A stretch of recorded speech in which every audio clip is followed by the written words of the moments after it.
Peroneal Syndrome of a nice 11-year-old child with classic symptoms. Basically, Popping Peroneal Syndrome is when kids or adults, they come in complaining about, hey, I feel a bone pop behind the ankle. This is the groove where the peroneal tendons are supposed to be.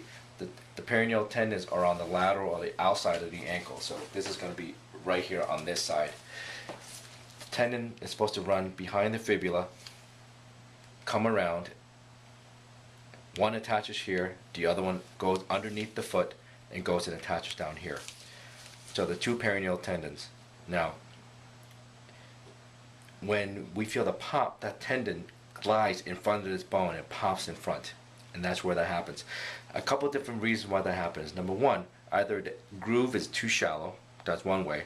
This, you're supposed to have a little pit, almost a C-shaped groove in the back, which this bone model shows a little bit right here.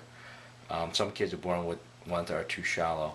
Another thing is a less likely cause is patients are born with that tissue that holds it in being too weak.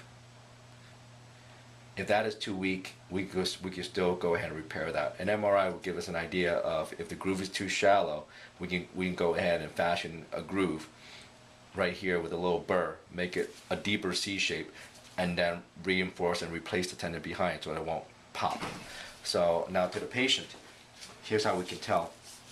This is the fibula right here, and this is the tendon that runs right behind it. Put a little. This is the fibula outline, and this is the tendon right here. Good anatomy lesson. This is the peroneal tendon.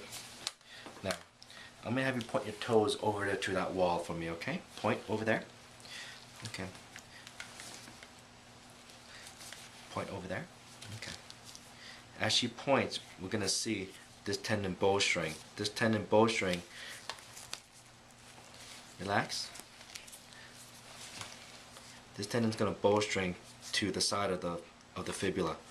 Point that way again. One more time. And that's what causes the pop. As you can see, this tendon is very, very prominent right here now. If I can see it right here. Push, push, push, push. Right here. It's almost on the side of the fibula right now. Relax. Now tendon relocates. Now push again. The tendon comes out to the side again right here. And that's what the pop is. It's more pronounced on the other side, but it's harder to see. We're gonna do it one more time. This is the peroneus brevis tendon. I'm tracing it from here to here, inserts into the base of number 5. You're gonna relax for me for one more time. We're gonna, right there, see that tendon? Just by doing that, without her doing any force, this is called the perineal stress test. Peroneal tendon stress test. So I dorsiflex, and I do something called evert.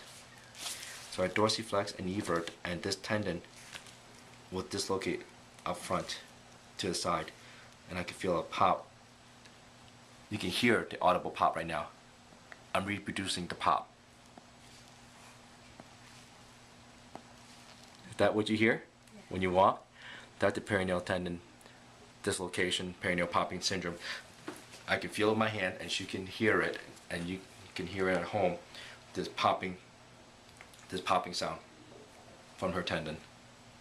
Now, sometimes patients have a tear in this tendon. That's what the MRI is going to tell us too. If there's a tear, again, we can repair it and replace it back. So there's a couple different things that can cause this. Number one, we went over the shallow groove back here. If it's too shallow, the tendon can pop forward. Okay, or if a patient has a tear in that tendon, it can pop forward. Or if the ligament, there's a ligament that holds this behind called the perineal retinaculum.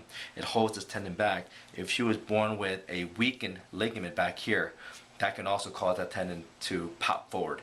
Now, the chance of her having a tear back here being the primary cause is fairly low because she has it on both sides. So most likely one of the congenital deformities is what's causing this popping to happen. So an MRI be ordered, we'll figure it out, and we'll come out with the best choice of care. Any questions? No. Okay, good.